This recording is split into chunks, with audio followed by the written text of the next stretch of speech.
mo wá sùn mo lálàá mo rí pé mo ń lọ ní street kan mo ṣe lọ street yẹn làwọn kan sọ fún mi pé ẹ wo ẹni tó ṣe role yẹn o lójú àlá yẹn wọ́n ti ṣe play yẹn wọ́n ti AI bẹ́ẹ̀ wọ́n tó ṣe play yẹn o èdè máa wo nǹkan burúkú dẹ̀ ti ṣe o kìnìkan ẹ̀rù bá bà mí mo bá lọ bá olùṣọ́ mi lójú àlá yẹn ni o pàtí mo rí bẹ́ẹ̀ mo bá nílé àánú ó fi family member kan ó fi sílé àánú ó fi represent mi pé ìdílé Adémúyìwá wọn ò ní rí bànújẹ́ ìdílé Adémúyìwá wọn ò ní ṣọ̀fọ̀ so mo jẹ́ kó gbàdúrà tán mo ní olùṣọ́ kí lẹ rí. There was even a time gan tí mo fẹ́ fi iṣẹ́ theatre sílẹ̀ tí mo ní kí n lọ ṣe broadcasting yẹn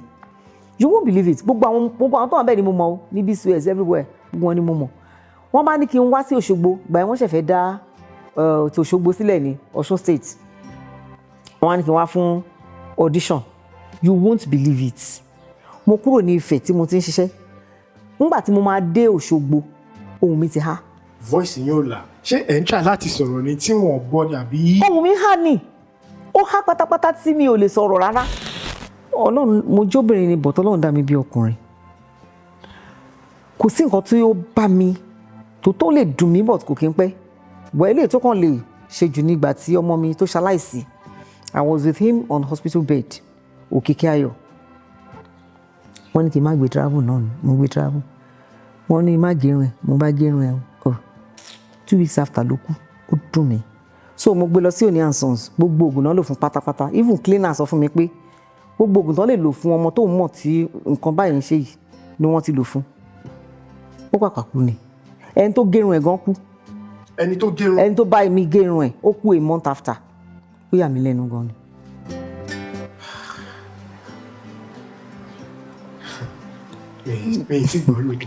ó pọ̀ by the time I open my chapter on Celestial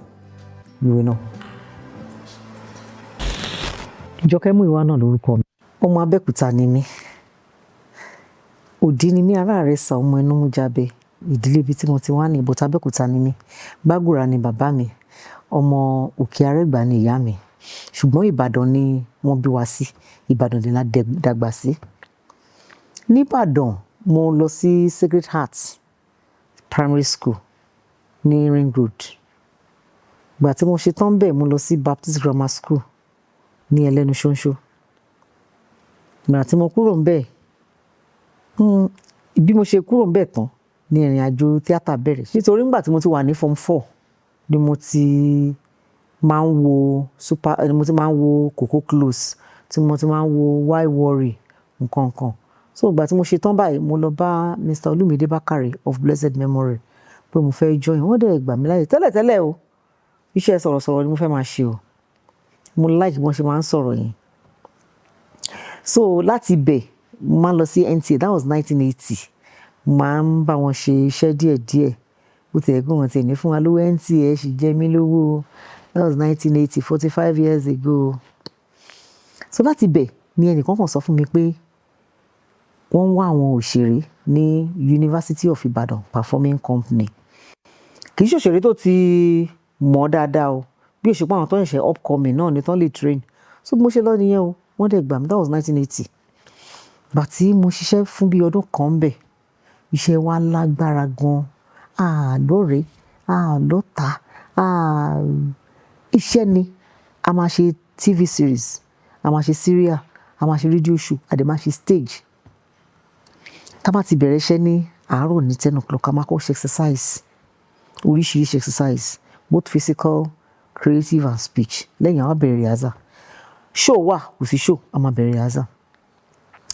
after 1 year mo lọ ṣe 1 year course nífẹ̀ẹ́ certificate in dramatic arts that's 81-82 so gbà tó di 82 yẹn mo padà wá sí University of Ibadan Performing Company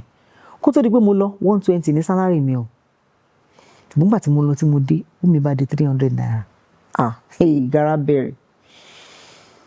mo ṣiṣẹ́ níbẹ̀ 82 83 84 wọ́n kó wa lọ sí show kan ní London Commonwealth Festival lẹ́yìn tá a dé náà decide pé university ò lè sanwó wa wọ́n wá disband company you know so ìgbà tó dẹ̀ fún mi mo bá lọ sọ́dọ̀ bàbá Yẹmí Fáròǹbí mo lọ síbẹ̀ mo tiẹ̀ lọ sí BCS nígbà yẹn pé bóyá wọ́n lè fún mi níṣẹ́ sọ̀rọ̀sọ̀rọ̀ but wọ́n ní kò tí ì sáyé ń sìn pé later kó tó dìgbà yẹn mo ti lọ ṣe audition fún sọ̀rọ̀sọ̀rọ̀ mo dẹ̀ pass, they gave me a standing ovation even in the studio. Àwa méjì ni wọ́n sọ pé wọ́n máa gbà, wọ́n gba ọkùnrin yẹn but obìnrin yẹn wọ́n ní commissioner àti mayor kan wá so ni ò ṣe lọ síbẹ̀ bọ̀ mo gbàgbọ́ pé ibi tọ́lọ́run léèyàn máa dé ó máa dé bẹ́ẹ̀ ni. So ìgbà tí wọ́n dẹ̀ gbà mí mo wá lọ sí ọ̀dọ̀ bàbá Yẹmí Fáròǹbí Labs the Royal Center, a ṣe serials àgbélékú, àwọn náà ṣe àgbáàrin àti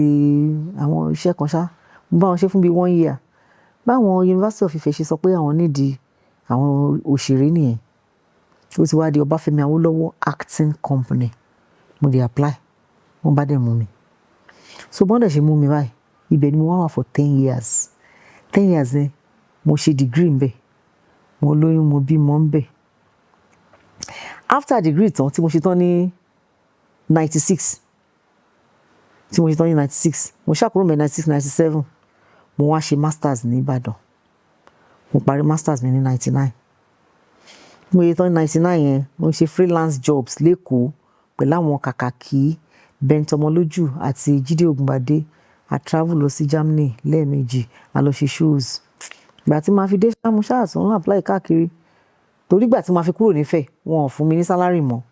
pé tí n bá jáde lọ ṣiṣẹ́ study leave without pay òun ni master tí mo lọ ṣe. So n bá fẹ́ kan kúrò ńbẹ̀ jàre. So mo ṣe kúrò ńbẹ̀ mo apply sí Ṣọlá Fòsùdó, ó invite mi pé kí n kọ application sí LASU Lekki campus. Mo wà ńbẹ̀ fún nǹkan bíi 2 semesters 1 year. After that mo dẹ̀ ti kọ lẹ́tà sí Ọlábísí Ọ̀nàbànjọ University Àgọ́ Ìwòye as a lecturer, wọ́n ṣe gbà mí nìyẹn. Ìbẹ̀dẹ̀ ni mo wà láti 21 years ago, láti 2004 till now. So ìgbà tó yá mo lọ ṣe PhD mi, nígbà tó dẹ̀ yá mo bẹ̀rẹ̀ sí rise pẹ̀lú promotion. So last year December I became the Chief Arts Fellow, which is equivalent to a professor. Now Chief Arts Fellow is this: somebody that has academic qualification and the practical experience. You know, practical is because where I was in performing arts and I'm still in performing arts now. So, Oje Chief Arts Fellow, which is a professor. So you can conveniently call me a professor. So that is where I am till now. Wow. Johnny tight. Tight. Thank you very much, wa. Mo gbàládùra fún pé láti ibi tẹ́ ti bẹ̀rẹ̀ títí dé wákàtí ní kábàámọ̀ lórí. Àmín. Because few nínú àwọn ọ̀dọ́ tó ń bọ̀ lókè wọ́n lè go through àwọn nǹkan tẹ́ ti go through because ayé ta wá ń sìn kò sọ́dọ̀ tó fẹ́ kàwé mọ́. Bẹ́ẹ̀ni. Yes ma. Bẹ́ẹ̀ni. Thank you very much. Mo appreciate knowledge yín ma. Wọ́n mi báwo lẹ ṣe wá bẹ̀rẹ̀ tíátà torí pẹ̀lú gbogbo nǹkan tí ẹ kálẹ̀ mo feel pé ó yẹ kí ẹ ti yan iṣẹ́ mi láàyò. Because a rí lọ́ọ̀yà ń bẹ̀, a rí dókítà ń bẹ̀, why tó ṣe jẹ́ pé eré orí ìtàgé kankan. Nígbà tí àwa ń bẹ̀rẹ̀ yẹn passion la fi ń bẹ̀rẹ̀, ẹni tí ò ní passion kò lè ṣe torí pé kí ni wọn ò ní fún ẹ lówó, wọ́n lè sọ fún yín pé wọ́n raise voucher kìnnìkan. Mo ti ẹ̀ lọ ṣiṣẹ́ kan lẹ́kọ̀ọ́ nígbà kan, mo fi parí iṣẹ́ tán ní March, wọ́n dẹ̀ sọ pé àwa àtàwọn láti Ìbàdàn wọ́n máa kó owó wá ní July, ní ìgbà kankan àgbà náà. Ṣùgbọ́n passion tá a ní fún iṣẹ́ yẹn ó máa ń drive wa gan ni. Àwọn òun wá fèmù ló ń wá wà, you know. So tán bá fún wa lówó àtúntọrọ owó àtúntọ́ lọ fún rìhásà, passion tá a ní fún iṣẹ́ yẹn òun ló drive wa. So ìgbà tí mo ṣe masters mi tán tí mo kàn wò pé ó dàbí ẹni pé freelance tí mò ń ṣe yìí ò pay mi, tọ́lọ́n dẹ̀ ṣe tí mo wà ní university environment tí mo dẹ̀ ti ní masters, so mo ṣe combine ẹ̀ nìyẹn. So with my masters I started lecturing ní Ọlábísí Ọ̀nàbànjọ University. So mi ò lè wo bòmí torí pé ó máa ń múnú mi dùn. Tí àwọn èèyàn bá sọ fún mi pé àwọn watch show mi o, did you enjoy it? Wọ́n á ní we enjoyed you. Ìyẹn náà ti tó. Ìyẹn náà ti tó. Ẹ ṣeun gan. Ìbéèrè tí mo fẹ́ béèrè ni pé torí mo ti bá ọ̀pọ̀lọpọ̀ àwọn eléré orí ìtàgé sọ̀rọ̀ láìmọye ìgbà tó yẹ pé wọ́n máa ń sọ pé nígbà yẹn tí àwọn bá sọ fún àwọn òbí wọn pé iṣẹ́ orí ìtàgé làwọn fẹ́ ṣe pé àwọn òbí wọn máa ń rò pé láyé oríṣẹ́ mi ṣé tọ̀dọ̀ tí yóò rí bẹ́ẹ̀. Tèmi ò rí bẹ́ẹ̀ torí pé èkíní àwọn òbí mi trust mi gan ni. Ṣé mọ̀ láti ìgbà tí mo ti jáde primary 6 wọ́n ti sọ fún mi pé kò sówó tó máa fi rán mi lọ sí school. Èmi dẹ̀ ni mo ń wò pé school yẹn sẹ́ẹ̀ mo máa lọ ṣáá ni bó ṣe kí n lọ ṣọmọ ọ̀dọ̀ mi kíá. so lẹ́yìn tí mo jáde primary 6 mo wá dúró ọdún kan mo lọ wáṣẹ́ ṣe mo lọ ṣiṣẹ́ poultry as young as I was 11 or 10 11 12 mo lọ ṣiṣẹ́ poultry máa kiri oríṣiríṣi ọjà mo bẹ̀rẹ̀ sí dá 50 kọ́bọ̀ owó school acceptance fee was 18 pounds mo bẹ̀rẹ̀ sí dá díẹ̀ gbà tó pé 18 pounds màmá mi ní òkè màá máa ta ọjà màá dẹ̀ máa save mo ṣe bẹ̀rẹ̀ form 1 yẹn form 2 form 3 form 4 form 5 mo tajà títí mo fi ṣe tán ni so gbà tí mo dẹ̀ ti wò ó pé Olúmídé Bákàrè mo watch play ẹ̀ kan nígbà yẹn ó ṣe Baroka nínú Lion and the Jewel bó ṣe ń sọ̀rọ̀ yẹn wù mí so ìyẹn ló fi wá mú mi pé kí n lọ sí FRCN kó bóyá wọ́n máa gbà mí níbẹ̀ but wọ́n ní kí n lọ mú testimonial wá 10 naira ní mí ìdẹ́ni 10 naira testimonial so mo ṣáà wá títí eventually mo ṣáà lọ sí NTA mo ń bá wọn ṣe èyí tí mo lè ṣe Ọlọ́run dẹ̀ gbàdúrà mi níbẹ̀ since mo dẹ̀ ti like láti ṣe yẹn kì í sí wàhálà there was even a time gan tí mo fẹ́ fi iṣẹ́ theatre sílẹ̀ tí mo ní kí n lọ ṣe broadcasting yẹn you won't believe it gbogbo àwọn tó wà bẹ́ẹ̀ ni mo mọ̀ ní BCS everywhere gbogbo wọn ni mo mọ̀ wọ́n bá ní kí n wá sí Òṣogbo gbà yẹn wọ́n ṣẹ̀fẹ̀ dá ti Òṣogbo sílẹ̀ ní Ọ̀ṣun state wọ́n wá ní kí n wá fún audition you won't believe it mo kúrò ní Ifẹ̀ tí mo ti ń ṣiṣẹ́ nígbà tí mo máa dé Òṣogbo ohùn mi ti há mi ò lè sọ há torí àwọn yẹn sọ pé Jọkẹ́ akànfẹ́ kò kàn record sílẹ̀ amọ̀pá máa gbà ẹ́ ọ̀rẹ́ wa ni ẹ́ ṣùgbọ́n kọ́kàn tiẹ̀ rí káwọn gàá lè rí pé o tiẹ̀ try o ṣe nǹkan kan voice mi ò la o mo mọ̀ pé Ọlọ́run mo kọ́ nìyẹn ibi tí Ọlọ́run kọ́ mi sí lélẹ̀ mo lè dúpẹ́ lọ́dọ̀ Ọlọ́run ṣeun fún mi gan ni. voice yín ò là ṣé ẹ̀ ń try láti sọ̀rọ̀ ni tí wọ́n gbọ́ ni àbí. ohùn mi há ni ó há pátápátá tí mi ò lè sọ̀rọ̀ rárá eléyìí tí mo dẹ̀ ṣe ní BCS tí n bá ka Yorùbá tí n bá ka English báyìí wọ́n kan sára sí mi ni pé àwọn like mo ṣe ń sọ òyìnbó àwọn dẹ̀ like mo ṣe ń sọ Yorùbá ṣùgbọ́n kò bọ́ sí Ọlọ́run ò pè mí síbẹ̀ ni. màmá ǹjẹ́ ṣe rántí sinimá tó gbé yín jáde tí àwọn èèyàn fi mọ̀ pé yes eléré orí ìtàgé ni. mo mọ̀ pé ní 1982 ta ṣe Simisola that is wọ́n máa ń pè ní ilé ìwò tiẹ̀ ní aṣínà pé Ọlọ́run Akínmi Ìṣọ̀lá ló ṣeré yẹn Simisola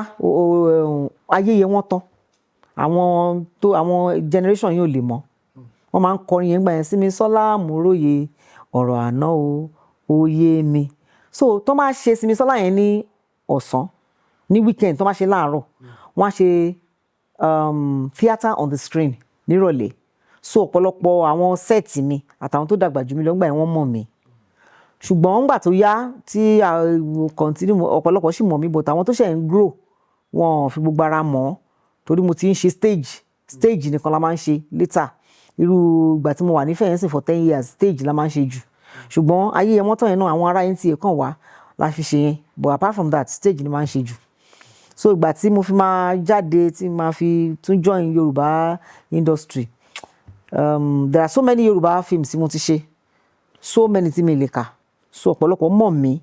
tó gbé mi jáde but eléyìí tí mo suspect ni Ayítalẹ̀ ní àwọn generation sin ló ṣẹ̀ṣẹ̀ mọ̀ yẹn àti owó ẹ̀jẹ̀ àtàwọn kọ̀ọ̀kan àwọn tó ti dàgbà ń sìn wọ́n máa ń rántí ìgbà yẹn tí mo ṣì ń ṣe nígbà tí mo wà ní kékeré so mo mọ̀ pé Ayítalẹ̀ ń rìn jìnnà torí pé ó jẹ́ emotional film Ayítalẹ̀ ṣe mọ̀ Ayítalẹ̀ tí mo ti ṣe oníkílẹ̀ yẹn so àwọn èèyàn tètè relate mọ́ àti owó ẹ̀jẹ̀ tí mo sọ pé ayé àwọn obìnrin pé ipa Ọlọ́run máa tó gbé ayé fáwọn obìnrin ní ìsìn kankan so àwọn yẹn náà ló gbé mi jáde oríṣiríṣi gan ni. ẹ ṣeun rọrùn ọmọ lẹ́yìn ìgbà tí ó wá dé pé maybe ayé mọ̀ yín tí ẹ̀ ń lọ tí wọ́n fi dá yín mọ̀ gẹ́gẹ́ bí eléré orí ìtàgé báwo ni àwọn olólùfẹ́ yín báwo ni reaction wọn sí tó rí níta báwo ni ẹ ṣe ń ṣe. wọ́n máa ń sọ fún ni pé mọ́mì we love you anywhere àti máa lọ pé abiyamọ nìyá yìí mo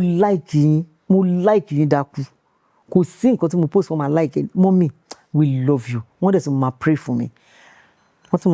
mi tí ever jáde tí àwọn fans yìí gangan tó pé maybe like mi mo máa put it because ó ní àwọn èèyàn tí mo ti bá sọ̀rọ̀ tí wọ́n máa sọ pé ó ní ìjọ́ kan nígbà táwọn lọ wọn ò mọ̀ pé àwọn làwọn wà ní mọ́tò pé bọ́ ṣe máa rí àwọn báyìí wọ́n ní bó ṣe ṣùgbọ́n àwọn ní pé kódà gan gbogbo owó táwọn níjọ ẹ̀ làwọn fẹ́ fi ṣe sádà. ṣe rí yẹn ó wà dáadáa. Mo lè wà nú mọ́tò mi káwọn kan wà nú dánfó kọ́ máa jọ́ sí mi mọ́mì nǹkan ṣùgbọ́n nǹkan tí mo rí jù ni pé tó bá ti rí wa wọ́n máa ń bìlì pa lówó lọ́wọ́, so wọ́n máa béèrè owó, wọ́n máa béèrè like look ẹ̀yin ṣiṣẹ́ èmi ń ṣiṣẹ́ ṣe kí n kówó tèmi wá fún yín, tálẹ̀ yín kówó ti yín fún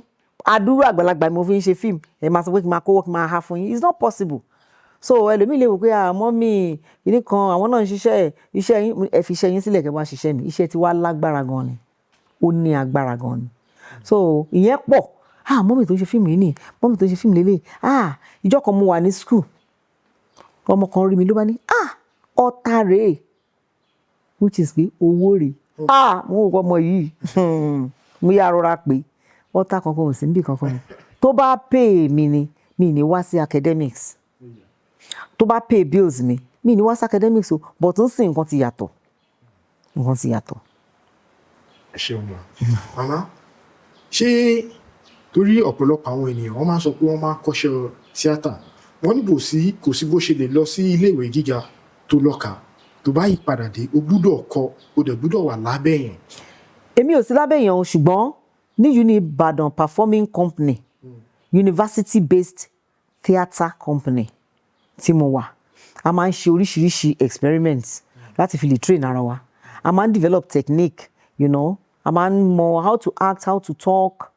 gbogbo yẹn la máa ń practice táwọn tó bá yẹ pé ìgbà yẹn ni Sam Loko wà ń bẹ̀,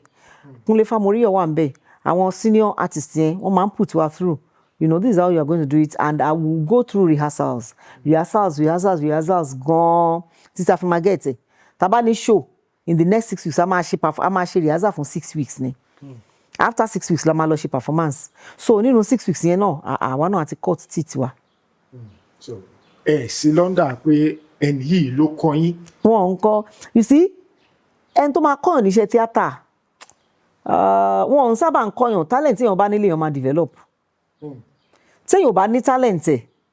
àwọn ìpèníjà tó wà ń bẹ̀ ó máa jẹ́ kéèyàn tètè kúrò ń bẹ̀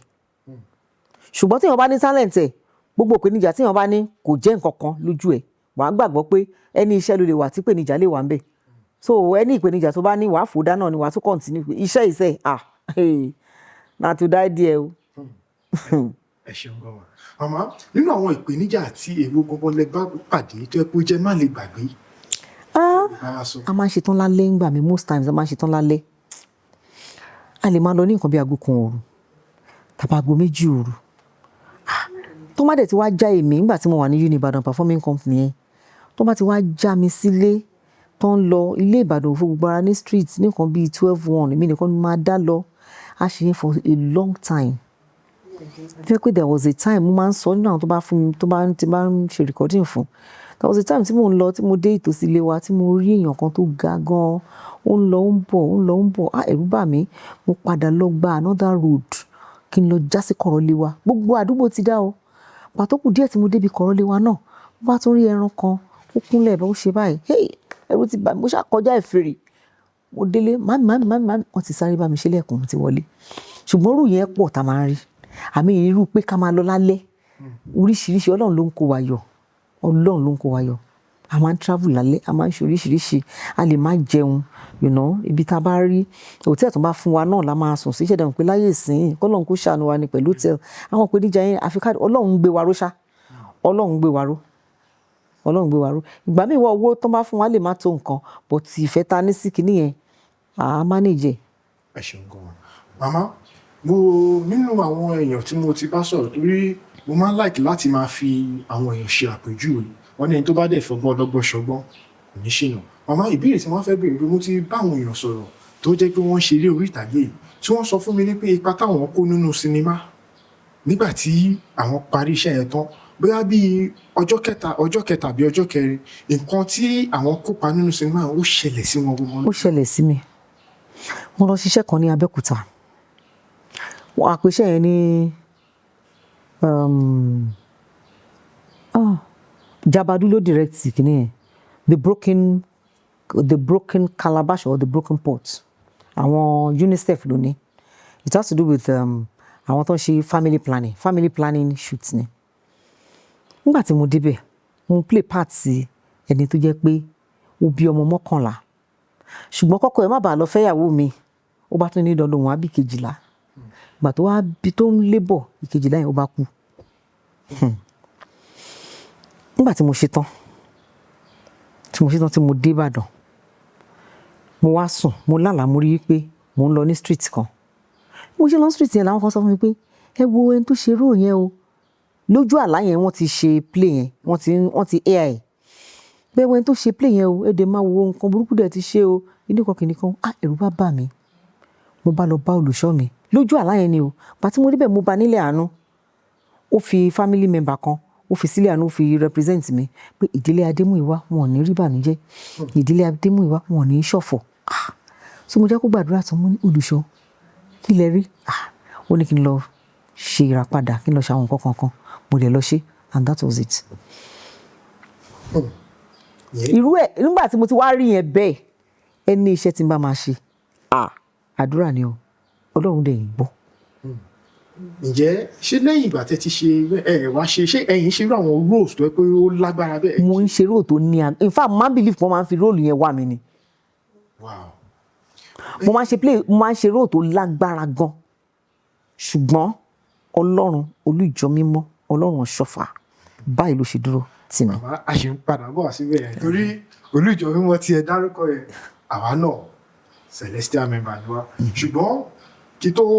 padà wá sórí ibi yẹn màmá mo rí pé nínú àwọn sinimá tẹ máa ń ṣe bí pé kẹ́ ṣe màmá kẹ́ ṣe ìyá ló pọ̀ jù tí máa rí tèmi fúnra mi máa rí. Ṣé sísí di mí ni màmá náà ni máa ṣe. Bẹ́ẹ̀ màmá ìdí tó jẹ́ kí n béèrè ni pé ṣé ẹ ti wà destined fún àwọn roles ẹ̀ tẹ́ pé ẹ lè ṣe role. No bí mo ṣe wà yìí wọ́n lè fún mi ní màmá mi tó jẹ́ pé ìgbà tó wà ní younger version irú Òṣòròǹgà tí mo bá chata ṣe mo ṣe younger version now younger version ìyá àjọ ìyá àdúrà tó jẹ́ younger person so many roles bẹ́ẹ̀ yẹn but gẹ́gẹ́ bí àgbàlagbà wọn lè fún mi ní part sisi ìgbà tí mo wá sisi wọ́n fún mi ní sisi ìgbà tí mo ti dàgbà wọ́n fún mi ní part màmá ìgbà tí mo dẹ̀ ti ń dàgbà náà sí wọ́n á fún mi ní part arúgbó ń gba mi tán tí wọ́n á make me up so definitely mi lè ṣe mò ń ṣe alákọ̀wé mò ń ṣe teacher mò ń ṣe any role tó jẹ́ àgbàlagbà. Ẹ ṣeun màmá role gangan wọn ló dà pé wọ́n fún yín jù tó yẹ kó jẹ́ bí challenge role. Nǹkan tí òye ẹ̀ mú èèyàn ni pé ẹni tó bá ti pẹ́ ní stage kò sí role tó máa jẹ́ challenges fún rárá there is no role that is so there are roles of course but ìdùnnú tiwa ni pé ká kọ́ńkà ẹ̀ ìdùnnú tiwa ni pé ká jáde tán you know so pé káwọn okay ìgbà tá a ṣe Báṣọ̀run Gáà bàbá Adébáyọ̀ Fálétí ṣì wà láyé nífẹ̀ẹ́ mo wò pé àwọn Yorùbá yìí ti pọ̀ jù báwo yẹn fẹ́ rún àwọn Yorùbá yìí Ọlọ́run ṣùgbọ́n bàbá try fún mi wọ́n psych me up dáadáa pàápàá nígbà tí wọ́n kọ́ deliver the first time bàbá yọ owó lápò wọn fún mi lórí stage ọmọ wọn á jókòó ti Yorùbá yẹn mú lẹ́nu gidi so ọ̀pọ̀lọpọ̀ máa ń believe pé mo gbọ́ Yorùbá mi ì gbọ́ Yorùbá púpọ̀ o nǹkan tó ń fún mi pé kí n sọ òun ni mò ń sọ ṣùgbọ́n ẹnu mi dùn ní èdè. Ẹ ṣeun gan màmá pẹ̀lú gbogbo nǹkan tẹ́ tí ń bá a sọ látẹ̀kàn màá fẹ́ kí ẹ ṣàlàyé ijọ́ tí ó dà pé torí mi ti fẹ́ ká sọ pé ijọ́ tí inú yín dùn jù. Àbíjọ́ tí mo experience the other one. Ṣe rí ìṣẹ̀dá mi kò sí nǹkan tó máa ń bá mi lábo bí Ọlọ́run ṣe dá mi Ọlọ́run mo jóbìnrin ni but Ọlọ́run dá mi bí ọkùnrin kò sí nǹkan tí ó bá mi tó lè dùn mí but kò kí n pẹ́ wẹ́ẹ́lẹ̀ tó kàn lè ṣe jù nígbà tí ọmọ mi tó ṣaláìsí I was with him on hospital bed Òkìkí Ayọ̀ wọ́n ní kí n má gbé travel náà ni mo gbé travel wọ́n ní má gérun ẹ̀ mo bá gérun ẹ̀ 2 weeks after ló kú ó dùn mí mo dé try kí n bímọ mi lẹ́yìn mi ò dó mo ti nìkan tẹ́lẹ̀ bọ̀ mi ò bí mi tìgbà yẹn ó dùn mí gan so lẹ́yìn yẹn kí ló tún kù ìgbà tí inú mi dùn jù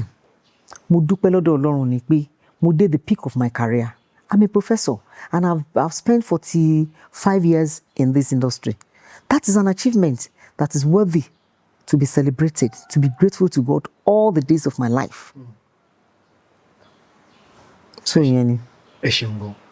màmá tẹ́ bá gbà mí láàyè ní nǹkan tí ẹ kọ́kọ́ sọ tẹ́lẹ̀ yẹn tó dà pé ìjọ tí irin ṣe bákan díẹ̀ yẹn mo kàn fẹ́ sọ àwọn kọ̀ọ̀kan díẹ̀ èyí tí mo fẹ́ sọ̀rọ̀ ni pé ẹ sọ àwọn nǹkan tó yẹ pé ó jẹ́ nǹkan bíi tó kàn mí lóminú ní pé ọ̀pọ̀lọpọ̀ àwọn èèyàn ń gbọ́ kìlọ̀ ọ̀pọ̀lọpọ̀ àwọn èèyàn ò nígbàgbọ́ ṣùgbọ́n nígbà tí ìròyìn màmá wa tẹ bá lè sọ irú nǹkan báyìí fún ọ̀pọ̀lọpọ̀ àwọn èèyàn pé bẹ́ẹ̀ wọ́n sọ bẹ́ẹ̀ ó dẹ̀ rí bẹ́ẹ̀ ni mo ṣe fẹ́ kí a kò ra sọ́rọ́. Sẹ̀lẹ̀ side àbí. Aside from even Celestine mi ìmọ̀ èèyàn tó fún yín ní mẹ́sẹ̀ gẹ́gẹ́ bí nǹkan tẹ́sán má gẹrun ẹ̀ má gbé travel torí ọ̀pọ̀lọpọ̀ àwọn ènìyàn ni wọ́n sọ bẹ́ẹ̀ fún tó máa sọ pé àwọn á fi orí ọ̀fẹ́ gbé ẹ má bínú. Ó yé mi. ìdí tí mo fẹ́ sọ tí mo ṣe ń sọ̀rọ̀ yẹn pé ẹ má bínú mà gẹ́gẹ́ bí ọmọdé ara mi nínú àwọn nǹkan tí mo gbọ́ nípa Papa Ọ̀ṣọ́fà tó dà pé ó ṣe nǹkan tí wọ́n fi dolóògbé wọ́n sọ pé ọmọ kékeré ló jíṣẹ́ fún Papa Ọ̀ṣọ́fà ní pé kí ìwọ má ṣe kí ni má rìnrìn àjò tí ìwọ fẹ́ lọ ẹ̀ ní pé pàpá ní pé àwọn afẹ́ mi gbé màmá ṣé bí tí yẹn ṣe rí nìyẹn. Èmi jẹ́ alágídí ọkàn tẹ́lẹ̀ láti lè mi ò ń gbà nǹkan kan gbọ́ èmi ò sábà ń gbà tí n bá rí mi nígbàgbọ́ ó dìgbà tí n bá rí tí n bá rí mi nígbàgbọ́ tó gbọ́ nǹkan tó ń sọ yẹn wọn ò wí kò sí nǹkan kan jàre ìgbọ́n gbà tí nǹkan rí tí mo rí nǹkan orí mi pé straight ni orí mi pé ni ẹni tí ò tí ì rọ̀ràn rí ló believe pé búrẹ́dì àtẹ̀wà dọ̀ràn nígbà tí ọ̀ràn di tí mo rí ọ̀ràn orí mi pé. ẹ ṣeun gan màmá ṣé nígbà tí ẹ wá dé tẹgbọ́n yẹn travel dé tẹ wá dé ní àwọn. ó ti bẹ̀rẹ̀ sí sick látọ̀hún. Bẹ́ẹ̀ ni so mo gbé lọ sí Oni and Sons gbogbo oògùn náà lò fún pátápátá even cleaner sọ fún mi pé gbogbo oògùn tó lè lò fún ọmọ tó ń mọ̀ tí nǹkan báyìí ń ṣe yìí ni wọ́n ti lò fún ó pàpà kú ni ẹni tó gérun ẹ̀ gan kú. ẹni tó bá mi gérun ẹ̀ ó kú a month after ó yà mí lẹ́nu gan ni.